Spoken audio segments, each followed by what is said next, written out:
나 칼이나 총을 들고 있지 않을 수도 있어요. 실제로 내가 알지 못하는 사람이 나에게 다가와서 말을 시키거나 했을 때 그런 상황들이 다 위험하고 안 좋은 상황일 수 있기 때문에 아까 얘기했던 것 같이 싫어요, 안 돼요 라고 얘기를 하고 거절하는 것이 좋겠어요.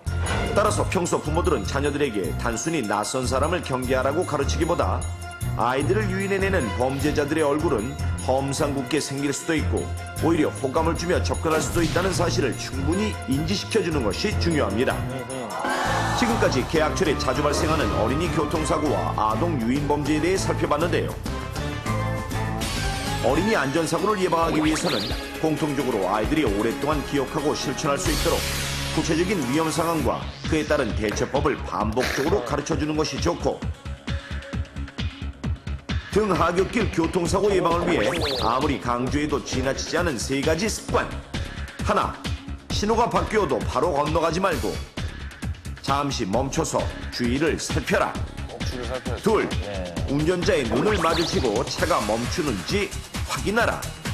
셋, 주변을 살피며 안전하게 길을 건너라를 항상 기억하고, 아이들에게 낯선 사람을 경계하라고 주의를 줄 때는 실제 상황에서 쉽게 대처할 수 있도록. 아줌마가 다리를 다쳐서 그런데 짐 좀 들어줄 수 있니? 아니요, 전 아직 아이라 힘이 없는데 다른 어른한테 부탁하세요. 역할놀이를 하듯 구체적인 상황을 만들어 여러 날에 걸쳐 반복 학습을 하는 것이 교육의 효과가 좋습니다. 개학철 빈번히 발생하는 어린이 안전사고, 철저한 대비만이 막을 수 있습니다. 현만 씨는 열심히 살아온 덕분에 운영하는 식당도 잘 되고 막내딸까지 올해 대학에 합격하면서 요즘은 걱정할 것이 별로 없습니다. 점심점쟁 치렀으니까 좀 쉬자. 아참, 당신 헬스클럽 안 가? 지금 가려고. 기대해. 이병헌 몸매로 만들어줄 테니까. 연초에는 꼭 저래. 연초에는 많은 분들이 운동을 해요. 쉽지 않을 것 같은데요. 민망해라. 저녁 시간 준비 전에 얼른 다녀와요. 그래. 아이, 금슬 좋네요. 50을 바라보는 현만 씨는 이제 자신을 위해 살아야겠다는 마음을 먹었고 바쁘지만 짬을 내 운동을 하기로 했는데요. 그와 함께 20년 넘게 매일 하루에 반갑 이상 피웠던 담배까지 끊기로 결심했습니다. 끊어야 돼요. 끊어야 돼요, 담배. 이 사장, 한 대 할지요? 나 담배 끊었어. 거의 2달 됐는데. 진짜? 생각 안 나? 야, 생각 간절할 땐 찬물 한 잔 마시면 괜찮다는데 말이야. 그렇다고들 하는데 난 별로. 물을 많이 마시면 일하기 힘들어. 2달 됐으면 됐어. 한 대 해, 이 사람아. 왜 이래? 도와주지를 못할 망정. 나중에 보자고. 저 친구? 잘하셨네. 참. 오늘도 굳은 의지로 운동을 시작하는 현만 씨. 하지만 얼마 지나지 않아 이유 없이 속이 거북하고 아랫배가 묵직해지는 기분에 불쾌해집니다. 하지만 꾸준히 운동을 하면 나아질 거라 믿고 곧바로 묵직한 아령 들기를 시도하는데요. 안녕하세요. 오셨어요? 예. 이게 근육이 생긴 건가 어떤 건가? 식단표대로 드시고 계시죠? 예, 다 좋은데 거기는 영 안 땡겨서. 그래도 운동할 때 꼭 필요한 거거든요. 운동 초보 현만 씨. 아직 적응은 잘 되지 않지만 그래도 트레이너가 알려주는 운동법을 잘 들어두었습니다. 하지만 유독 잘 지켜지지 않는 것이 있었으니 바로 술 줄이기. 원래 술을 별로 좋아하진 않지만 손님이 건네는 술을 한 잔씩 받다 보면 하루에 소주 2~3병까지 마시는 건 다반사기 때문입니다. 야, 맥주는 정말 많다고 그러더라고요. 그러던 어느 날 유독 소화가 잘 되지 않는 듯 불편하더니 순간 극심한 복통이 밀려왔고 더 이상 참을 수 없는 통증에 급히 병원을 찾았는데요.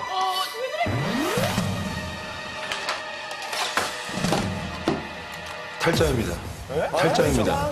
탈장입니다. 운동도 열심히 하셨는데. 배에 독독이 얇아져서 장이 새어나왔어요. 상태가 좀 심각한데 바로 수술해야 될 것 같습니다.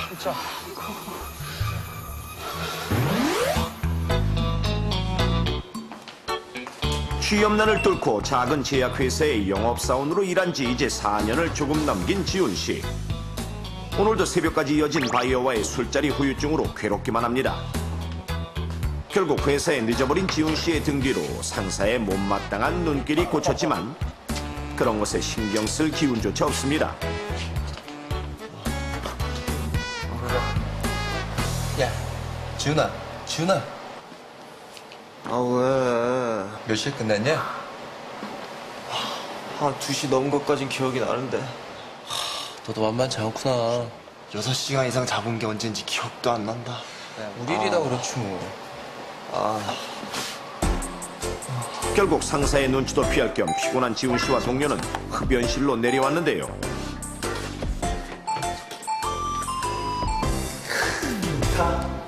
야, 요즘 거래처에 자꾸 흡연실 없어지는 거 알아? 이제 정신 좀 드냐? 아니, 속 쓰려. 오늘 무조건 일찍 들어가서 자버릴 거야. 야, 너 못 들었냐? 오늘 팀장이 회식 잡았어. 아이고. 지훈 씨에겐 청천벽력 같은 소식. 거기다 장소는 또 갈비집. 고기를 좋아하지 않는 지훈 씨는 팀장이 자신을 싫어하는 게 아닐까 억울한 생각까지 듭니다. 야, 이거 뭐냐 이거? 그런데 지훈 씨의 불룩한 뱃살이 동료의 눈에 딱 걸리고 말았는데요. 왜? 아무리 그래도 운동 좀 해라. 이미지로 먹고 사는 직업인데. 아니다. 이따가 너 점심에 나 좀 보자. 결국 점심을 먹고 난 후 동료의 손에 이끌려 회사 내 헬스장에 온 지훈 씨. 타봐. 30분만 뛰어봐, 30분만. 하루 30분만이라도 뛰어보라는 동료의 재촉에 억지로 무거운 다리를 움직여보는데요. 하지만 5분도 안 돼 숨이 턱까지 차오릅니다. 결국 일찌감치 포기해버리고 마는데 자, 마셔. 물 말고 이온 음료 같은 거 없냐? 자식, 그냥 마셔. 아, 밍밍한 거 딱 질색이다. 싫은 멀어? 진짜 운동 좀 해야겠다. 이래가지고 결혼을 할 수 있겠어? 하지만 그날 이후 자신의 체력에 충격을 받았는지 다음 날부터 본격적으로 운동을 시작한 지훈 씨. 그런데 언제부턴가 자주 구토 증상이 나타났고 아랫배에 작고 말랑말랑한 흙 같은 것이 튀어나와 결국 병원을 찾게 됐는데요. 진단 결과 지훈 씨도 탈장이 진행되고 있었고 급히 수술을 받아야 하는 상태였습니다. 왜 이런 건가요, 선생님? 서지훈 씨의 경우는 가장 큰 원인인 것 같아요. 예? 탈장이 생긴 거라고요? 거기다가 불규칙적인 생활이 탈장을 더 빨리 촉진시킨 거죠. 얇아진 복벽 사이로 장이 새 나오는 병, 탈장. 그런데 탈장이 우리나라 국민의 5%가 앓는 질환으로 주변에서 심심찮게 볼 수 있는 흔한 병이라는 사실 알고 계십니까? 탈장은 태어날 때부터 복벽이 약해 영유아 때 증상이 나타나는 선천적 탈장과 후천적 탈장으로 나뉘는데 대부분 성리된 후 증상이 나타나는 후천적 탈장이 훨씬 많습니다. 그런데 후천적 탈장이 임신과 출산 이후나 외과 수술 후 그리고 운동선수들처럼 매일 격한 운동을 하는 특별한 경우에만 나타난다고 생각하는 사람들이 많은데요. 하지만 일상생활 속에서 어떤 생활 습관 한 가지 때문에 누구나 탈장을 경험할 수 있다는 사실 알고 계십니까? 평소 특별한 질환 없이 건강했던 두 사람에게 탈장이 일어난 원인도 바로 공통적으로 두 사람이 가지고 있던 잘못된 이 생활 습관 때문인데